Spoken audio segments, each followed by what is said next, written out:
देखिए ये वाला एच सी वर्मा का एक बहुत अच्छा क्वेश्चन है। क्वेश्चन नंबर 11 है चैप्टर 30 का। क्वेश्चन में क्या बोला कि आप पहले तो क्वेश्चन को ही ध्यान से समझना और फिर इसमें सॉल्यूशन समझना, ठीक है ना। देखिए आप मतलब ये बहुत अच्छे तरीके से समझ में आएगा। मैं भी आपको जो सॉल्यूशन बता रहा हूँ इस तरीके से कहीं पर भी नहीं दिया हुआ सॉल्यूशन, ठीक है ना। नेट पे आप सर्च करेंगे कहीं नहीं दे रखा। ध्यान से सुनिए आपको। ए charge Q is distributed uniformly within the material of a hollow sphere of inner and outer radii R1 and R2।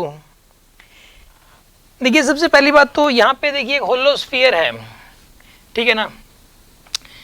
यहाँ पे इसको होलो स्फीयर नहीं कहेंगे, इसको शेल कहेंगे एक प्रकार से। शेल क्या होता है? शेल एनुलर शेल कह सकते हैं इसको, एनुलर शेल। इसके अंदर क्या है कि इसका इनर रेडियस और आउटर रेडियस दोनों दे रखे हैं, ठीक है ना। इसका इनर रेडियस R1 और outer radius R2। Outer radius यहाँ पे R2, राइट। मटेरियल यहाँ पे है, सिर्फ अंदर कोई मटेरियल नहीं है, यहाँ पे होलो है और बाहर कोई मटेरियल नहीं है। यहाँ पे ही कंडक्टिंग मटेरियल है, कंडक्टिंग इसने बोला है। वैसे भी अंडरस्टूड है, नहीं कंडक्टिंग नहीं है ये क्या, is distributed uniformly with in the material. इस पूरे मटेरियल में कंडक्टिंग नहीं, सॉरी नॉन कंडक्टिंग। कंडक्टिंग में तो पूरा अगर चार्ज हो गया तो पूरा सरफेस पे आ जाएगा। अगर ये कंडक्टिंग हुआ तो जैसे ही चार्ज हो गया कहाँ जाएगा? सरफेस के ऊपर। ये नॉन कंडक्टिंग कन्फर्म है, इसको देने की जरूरत नहीं है, ठीक है ना। आप आगे पूरा पढ़ेंगे तो इसने थोड़ा सा आइडिया लग जाएगा इसके अंदर कि नॉन कंडक्टिंग ही है, ठीक है ना। इस पूरे वॉल्यूम के अंदर चार्ज फैला हुआ है, मतलब चार्ज यहाँ पे कुछ इस तरीके से फैला हुआ है, right. Charge is distributed like this in the volume, in the whole volume. पूरे वॉल्यूम के अंदर फैला हुआ है कुछ इस तरीके से, ठीक है जी। अच्छा अब सुनो, find the electric field at a point P at a distance x away from the center for R1 और x की वैल्यू R1 और R2 के बीच में है। इसने कोई पर्टिकुलर P पॉइंट लिया है। अभी कह रहा है एक पर्टिकुलर P पॉइंट है, ये सेंटर से x डिस्टेंस पे है, ये सेंटर से x डिस्टेंस पे, और इस x की जो वैल्यू है वो R1 से तो बड़ी है बट R2 से छोटी है।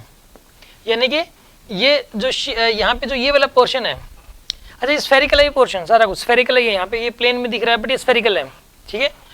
और यहाँ पे ये पॉइंट अंदर इस मटेरियल के अंदर है, जरूरी नहीं है ठीक बीच में है, जरूरी नहीं है कि आप सोचो कि इस ये वाली जो बाउंड्री है, ये वाली जो लाइन है और ये जो है इन दोनों के बीच में, ऐसा नहीं है, कहीं भी हो सकता है। सेंटर से एक्स डिस्टेंस पे है, हाँ R1 से बड़ा है एक्स की जो वैल्यू R1 से बड़ी और R2 से छोटी है। हाँ जी, आपको समझ आ गया होगा। हमें इस P पॉइंट पे इलेक्ट्रिक फील्ड बताना है।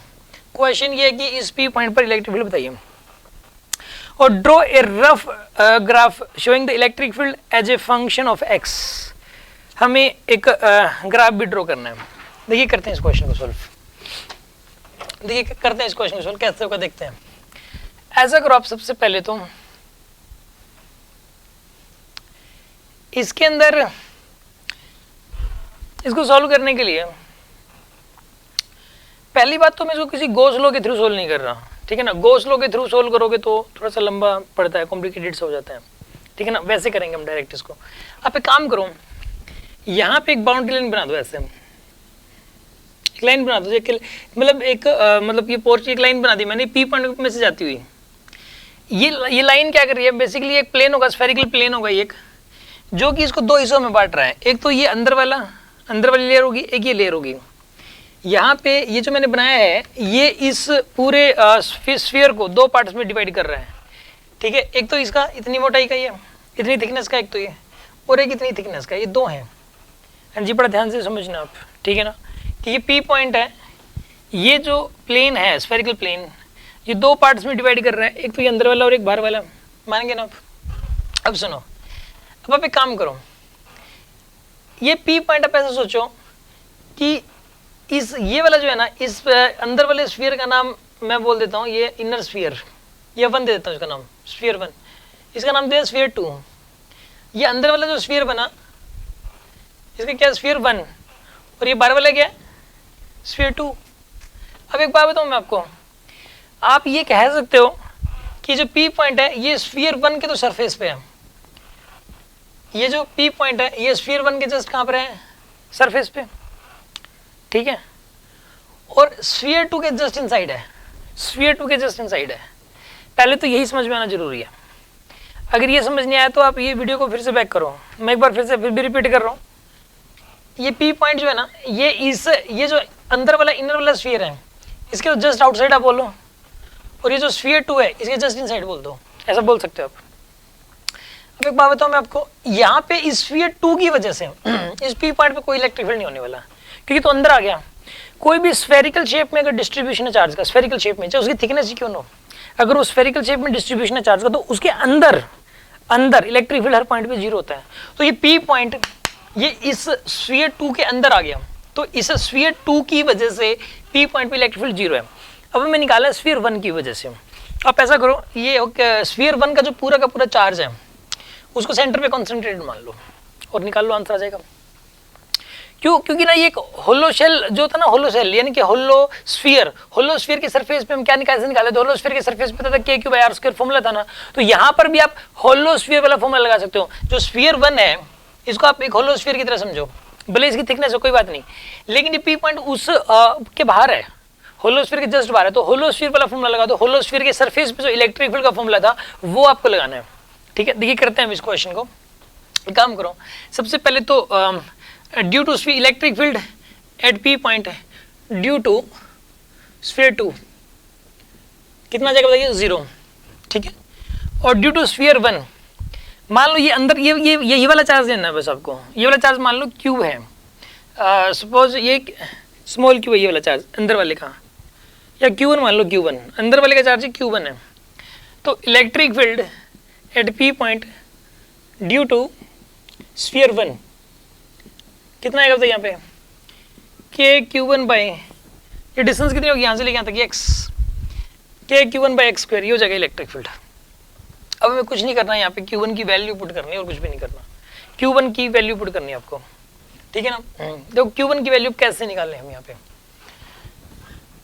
आप मुझे एक बात बताइए, Q का चार्ज है यहाँ पे कैपिटल Q, ये डिस्ट्रीब्यूटेड है इस पूरे वॉल्यूम के अंदर। ये वॉल्यूम है कितना आपको पता है, ये वाला वॉल्यूम है 4/3 पाई r2³ माइनस में 4/3 पाई r1³, इतना वॉल्यूम है ये। अब एक काम करो, इसके अंदर ना डेंसिटी निकाल लो, डेंसिटी चार्ज बाई वॉल्यूम लिखोगे, कैपिटल Q/V लिखोगे आप, कैपिटल Q/V, तो यहाँ पे लिखोगे कैपिटल Q डिवाइडेड बाई में 4/3 पाई r2³ माइनस r1³, ऐसे लिखा जा सकता है ना, ये तो होगी डेंसिटी। अब आप एक काम करो, इसके अंदर ना इस वाले पोर्शन का वॉल्यूम लिखो, वॉल्यूम ऑफ दिस पोर्शन, इस इनर स्फीयर का जो वॉल्यूम है वो लिखो आप। इसका वॉल्यूम हो जाएगा, सपोज V1 है ये वॉल्यूम, तो ये हो जाएगा आउटर वॉल्यूम माइनस में इनर वॉल्यूम, आउटर वाले ले लेगा इसका वॉल्यूम, इसको ले लो पहले, तो फिर ये इनर वाले का वॉल्यूम माइनस कर दो ना आप, 4/3 पाई x³ माइनस में 4/3 पाई r1³, ऐसा लिखोगे आप। अब एक काम करो, आप इसमें 4/3 पाई को आप बाहर निकाल लो, यहाँ पे आएगा x³ माइनस में r1³, ये आ जाएगा आपके पास x³ माइनस में r1³, ये आपके पास अंदर वाले पोर्शन का वॉल्यूम आ गया, राइट। अब इसको डेंसिटी से मल्टीप्लाई कर दो आप, ये अंदर वाले का चार्ज आ जाएगा कितना होगा, ठीक है ना, ये इस वाले पोर्शन का चार्ज आ जाएगा, इस वाले पोर्शन का चार्ज Q है ना मान लो, तो Q1 की वैल्यू कितनी आ जाएगी बताइए, डेंसिटी इंटू में V1, यहाँ पे रो V1 आ जाएगा आपके पास, रो V1 की वैल्यू कितनी आएगी यहाँ पे, Q डिवाइड बाई में 4/3 पाई r2³ माइनस में r1³ multiply by 4/3 pi x³ minus में r1³। अब 4/3 पाई से 4/3 पाई गया, ठीक है। Q1 की वैल्यू आ गई आपके पास, Q1 की वैल्यू आ जाएगी Q इंटू x³ माइनस में r1³ डिवाइडेड बाई में r2³ माइनस में r1³, ये आएगा आपके पास। ये आपके पास चार्ज आ गया, जो ये वाला चार्ज है Q1। अब इसके अब यहाँ पे पुट कर दो, Q1 की जगह यहाँ पे पुट कर दीजिए आप, K की जगह 1/4 पाई एप्सिलॉन नॉट, अगर इसने आंसर 1/4 पाई एप्सिलॉन नॉट की टर्म्स में दे रखा हो तो, ठीक है ना। Question number 11 1/4 pi epsilon not की टर्म्स में ही है, तो K की जगह पुट करोगे 1/4 पाई एप्सिलॉन नॉट, और Q की जगह इस Q1 की जगह पुट करोगे आप कैपिटल Q x³ माइनस में r1³ डिवाइड बाय में r2² माइनस में सॉरी R2 क्यूब माइनस में R1 क्यूब, ठीक है, यहाँ पे एक्स स्क्वायर आएगा, ठीक है, अपॉन में एक्स स्क्वायर। आंसर यही वाला है, दिस इज द आंसर। मैंने आंसर यही वाला है। मैंने इस वाले क्वेश्चन में देखो गो स्लो जहाँ तक लगाना है ना आपको, गो स्लो से मत करो। ये जो इसके ज़्यादातर क्वेश्चंस इस चैप्टर के HCV के किससे सोल्व होंगे, अगर होलो स्फीयर दे दे या सॉलिड स्फीयर दे देना, समझ लो, या इस टाइप का स्फीयर दे दे, तो आप समझ लेना कि होलो स्फीयर या सॉलिड स्फीयर वाला फॉर्मूला लगा के ही हो जाएंगे। इसमें मैंने कुछ नहीं किया, होलो स्फीयर वाला फॉर्मूला लगाया मैंने और कुछ भी नहीं किया मैंने। देखो इसके अंदर यूज क्या क्या हुआ है, क्या क्या कॉन्सेप्ट यूज हुआ है। एक तो इसके अंदर कॉन्सेप्ट ये यूज हुआ है, और भी है इसके अंदर ऐसे क्वेश्चंस, और भी हैं ऐसे क्वेश्चंस। एक तो आप याद रखिए आप कि अगर कोई भी जैसे कि होलो स्फीयर है, ठीक है, ये होलो स्फीयर है, चार्ज डिस्ट्रीब्यूटेड है इसके ऊपर ऐसे, और ये होलो है, अंदर इलेक्ट्रिक फील्ड क्या हुआ, जीरो, हर पॉइंट पे जीरो का। अगर इसकी थिकनेस भी हो ना, कुछ एक थिकनेस हो ऐसे, यहाँ पे जब चार्ज डिस्ट्रीब्यूटेड है इसके यहाँ पे, तो अंदर अभी भी जीरो का अंदर इलेक्ट्रिक फील्ड है, चाहे इसकी थिकनेस हो, लेकिन है तो यूनिफॉर्मली डिस्ट्रीब्यूटेड ना यहाँ पे, तो यहाँ पे भी अंदर इलेक्ट्रिक फील्ड जीरो का। एक तो ये समझने वाली बात है इसके अंदर, ठीक है। दूसरी बात, इसके अंदर जो है ना, यहाँ पे एक तो इसके अंदर इलेक्ट्रिक फील्ड जीरो हो जाएगा। दूसरी बात समझने वाली ये है कि अगर कंडक्टिंग स्फीयर हो, अगर आप उसको चार्ज दोगे तो वो पूरा ऑटोमेटिक सरफेस पे आ जाएगा। जैसे इसको अगर कंडक्टिंग होता तो इस वाले सरफेस पे चार्ज आ जाता, अंदर यहाँ पे इस वाले इनर सरफेस पे जीरो होता, और यहाँ पर भी जीरो होता, इस वॉल्यूम में भी सारा कहाँ पे आ जाता, सरफेस पे, अगर चार्ज देते ही। अगर क्या होता है कंडक्टिंग होता है, तो नॉन कंडक्टिंग में क्या होता है, जहाँ पे चार्ज रखोगे वहीं रह जाएगा। तो जैसे कि ये अगर ये नॉन कंडक्टिंग शेल है तो यहाँ पे चार्ज रखो तो यहीं रहेगा। फिर यहाँ पे यानी जानबूझ के हमने यूनिफॉर्मली डिस्ट्रीब्यूट करवाया, यहाँ पर भी हमने जानबूझ के यूनिफॉर्मली डिस्ट्रीब्यूट करवाया, ये गिवन था, ठीक है ना। तो सारा ऐसा सरफेस पे नहीं आ सकता यहाँ पे, ठीक है ना, सरफेस पे नहीं आ सकता, क्योंकि नॉन कंडक्टिंग अंडरस्टूड है ये। आ रही है बात समझ में आपको। तो इसके अंदर जो है ना कॉन्सेप्ट यही है। और हाँ, एक और बात सुन लो, बस इसके अंदर जो मेन बात है, हो सकता है कि स्टूडेंट को कंफ्यूज कर रही हो कि अगर इस तरीके से शेल दे रखी है आपको, तो और यहाँ पे P पॉइंट दे दिया अंदर, तो यहाँ से लेके यहाँ तक का जो पोर्शन है, इसकी वजह से जो इलेक्ट्रिक फील्ड आएगा इस वाली शेल की वजह से, इस वाले पोर्शन, इस पोर्शन की वजह से, वो तो आएगा होलो स्फीयर के सरफेस पे जो निकालते हैं वो वाले, उस वाले फॉर्मूले से। सारे क्वेश्चन होंगे इससे, ऐसा नहीं है कि मैं कोई तुक्का लगा रहा हूँ, सारे क्वेश्चन इस तरीके से होंगे। और यहाँ पे बाहर वाला जो है ये एक स्टैंडर्ड चीज़ है, मतलब मैंने अभी तक सारे क्वेश्चंस, मतलब जितने भी हैं मैं इसी से करता हूँ, ठीक है ना। घोंसला नहीं लगाता ऐसे क्वेश्चंस में मैं कभी भी, कितना भी टफ क्वेश्चन क्यों ना हो, ठीक है ना। अगर आपको ऐसे किसी क्वेश्चन में प्रॉब्लम आ रही है तो आप मतलब जो है कमेंट करें कमेंट सेक्शन के अंदर जाके, और बताएं कि ये वाला क्वेश्चन है।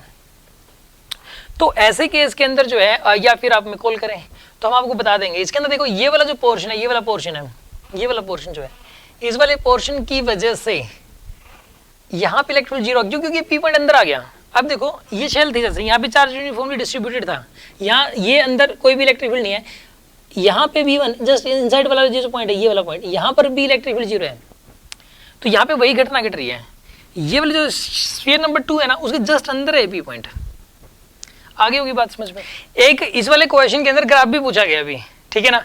इस क्वेश्चन में ग्राफ, इसका जो ग्राफ है ना, वो आपको अगर नेट पे सर्च करोगे तो लगभग हर जगह ही, हर जगह, लगभग क्या हर जगह ही, मतलब मुझे कहीं ठीक नहीं मिला, ठीक है ना। इसके अंदर क्योंकि एक बार हमें भी देखना होता है कि मतलब उसमें किस तरीके से कर रखा है, कोई आसान तरीका तो नहीं है कहीं, ठीक है ना। तो वहाँ पे ना कहीं पर भी मतलब जो ग्राफ है वो सही है ही नहीं। मैं मतलब चैलेंज कर सकता हूँ, हर जगह क्वेश्चन ग्राफ के लिए ड्रॉ कर रखा है। अभी मैं इसका एक्चुअल ग्राफ ड्रॉ कर रहा हूँ, ठीक है ना। इसका एग्जैक्टली सा ग्राफ कैसा होगा, देखिए आप, इसका ग्राफ कैसा होगा मैं आपको बता रहा हूँ अभी।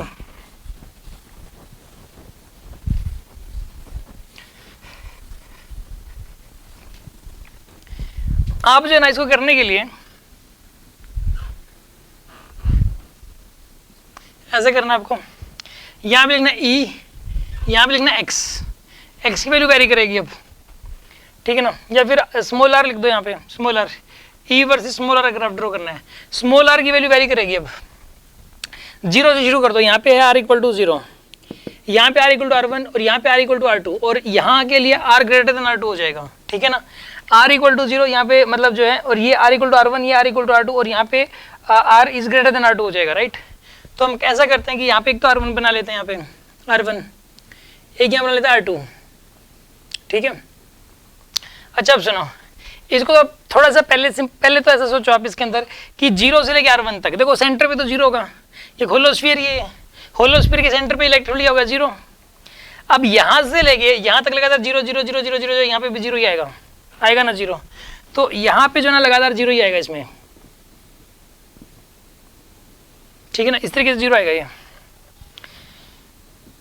यहाँ से लेके यहाँ तक 0 आएगा ये, ठीक है।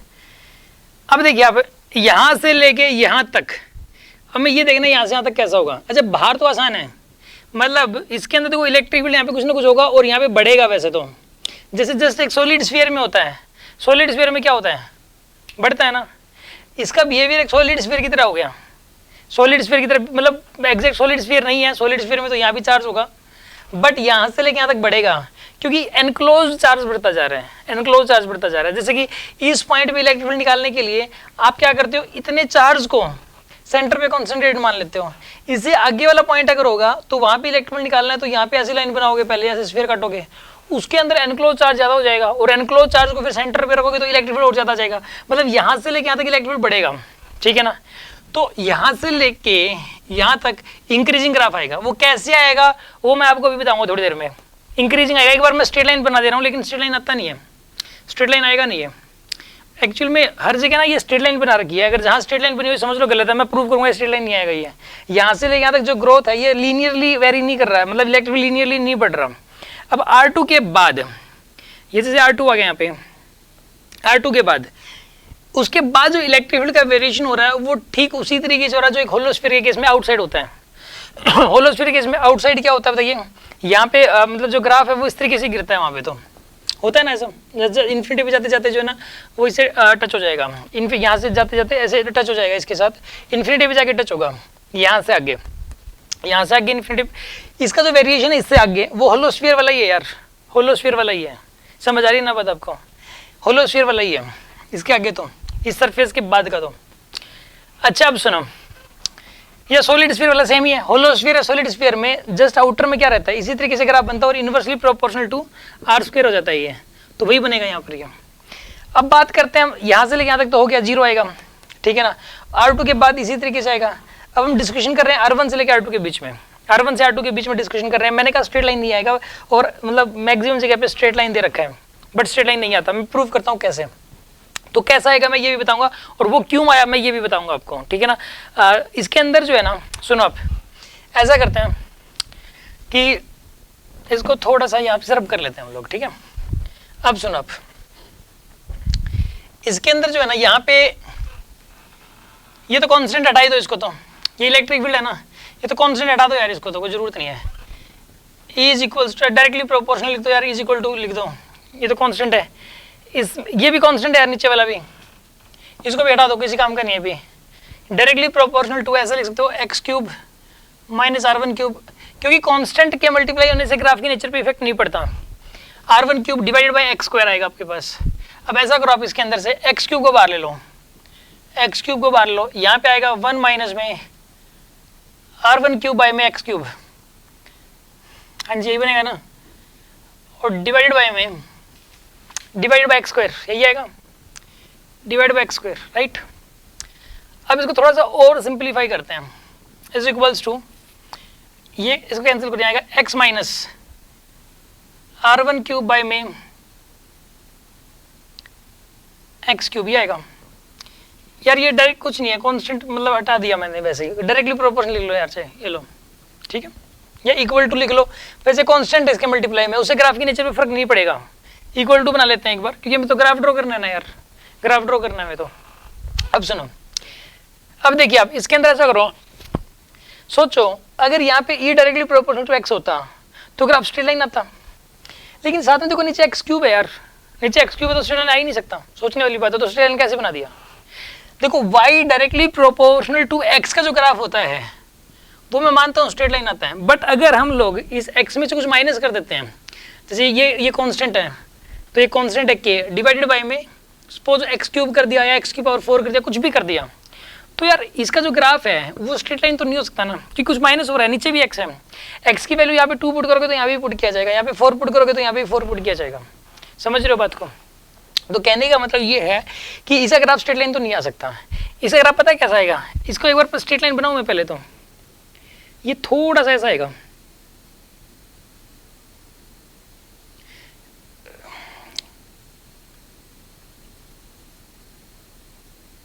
ये स्ट्रेट लाइन को अप्रोच करेगा, ठीक है। मैं बता देता हूं कैसे होगा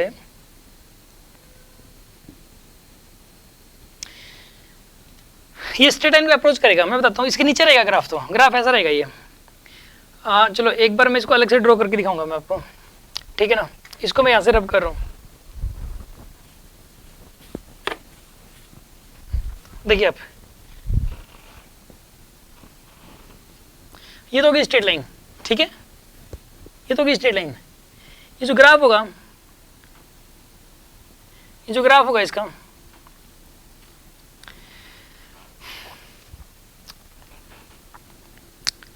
जीरो से शुरू नहीं होगा एक तो ये, क्योंकि जीरो से शुरू क्यों नहीं होगा, क्योंकि देखो इसके अंदर जो है ना, यहाँ पे ग्राफ ऐसा बनेगा कुछ ऐसा, ये कभी ना कभी ऐसे हो जाएगा, ये इसके साथ पैरेलल हो जाएगा, मतलब इसका टच कर जाएगा, ऐसे हो जाएगा ये ग्राफ। इसका ग्राफ ऐसा बनता है, ठीक है ना, इसका ग्राफ कुछ ऐसा बनता है। ये वास्तव में पूरा ग्राफ इसका ऐसा बनेगा, जो मैथ्स के स्टूडेंट को तो ज़्यादा समझ में आएगा उनको, इसका पूरा ग्राफ कुछ इस तरीके से बनेगा, लाइक दिस, ऐसे।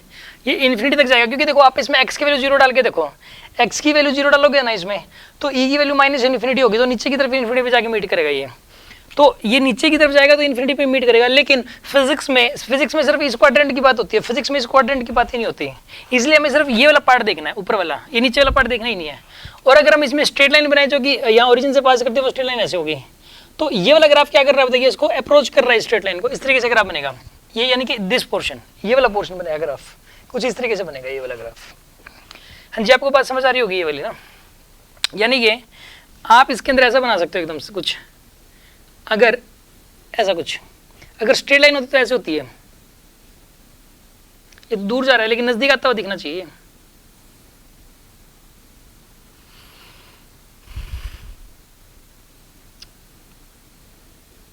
यहां से स्ट्रेट लाइन बनाओगे आप इस तरीके से, ये स्ट्रेट लाइन होगी ऐसे, ये कुछ पोर्शन में ग्राफ अनडिफाइंड हो जाएगा, यहां से लेके यहां तक थोड़ा सा, ठीक है ना। ये ग्राफ कुछ इस तरीके से बनेगा, नहीं ये डिसकंटिन्यूटी नहीं बन सकती इसमें, इसी तरीके से आएगा कुछ, ये मतलब हल्का सा कर्व है यहाँ पे, जस्ट एक कर्व है, हल्का सा कर्व है। ये एग्जाम में आ जाए कि ये स्ट्रेट लाइन है या फिर एक कर्व है इसमें, तो इसका आंसर है कि इसमें हल्का सा कर्व है एक। देखो मैं आपको क्या बताऊं, y directly proportional to x रही है यहाँ पे, बट कुछ घट रहा है यहाँ पे, कुछ ना कुछ x पड़ेगा, मतलब यानी कि ये वाली वैल्यू जो ना, ये वाली वैल्यू इसके लगने से कुछ ना कुछ छोटी रहेगी हमेशा। ये वाला जो ग्राफ है ये कभी स्ट्रेट लाइन को क्रॉस नहीं कर सकता, कभी क्रॉस नहीं कर सकता, ये इसके नीचे ही रहेगा। क्योंकि इसके अंदर आप x की जैसे यहाँ पे डालोगे तो यहाँ पे डालनी पड़ेगी, और इसमें से कुछ घट रहा है, तो यानी कि इससे नीचे ही रहेगा ना वो। और जब आप इन्फाइनाइट डाल दोगे इसमें, जैसे यहाँ पे आपने इन्फाइनाइट डाला तो इस पे भी इन्फिनिटी डाला, तो ये जीरो होगी ये चीज, तो y directly proportional to x हो गया। यानी कि इन्फाइनाइट इन्फिनिटी पे जाने के बाद, मतलब जब आप बहुत दूर चले जाओगे, यहाँ पे x की वैल्यू बहुत ज़्यादा डाल दोगे, तो ये कहीं ना कहीं ये पैरेलल हो जाएंगे, एक दूसरे के साथ साथ ही हो जाएंगे ये। हाँ जी, बात समझ आ रही है ना आपको। तो इस प्रकार हम कह सकते हैं कि इसका जो ग्राफ बनेगा, देखो आप ऐसा बनेगा इसका ग्राफ कुछ ऐसा। एक बार मान लो नीचे से आता होता ये, तो कैसे करते हैं, नीचे से आता होता तो नीचे ऐसे करते हैं इसको, बिल्कुल कुछ इस तरीके से, लेकिन हमें ऊपर वाला लेना है इसमें। Then this is the graph here. हाँ जी, बात समझ में आ गई होगी, नोट कर लीजिए आप इसे।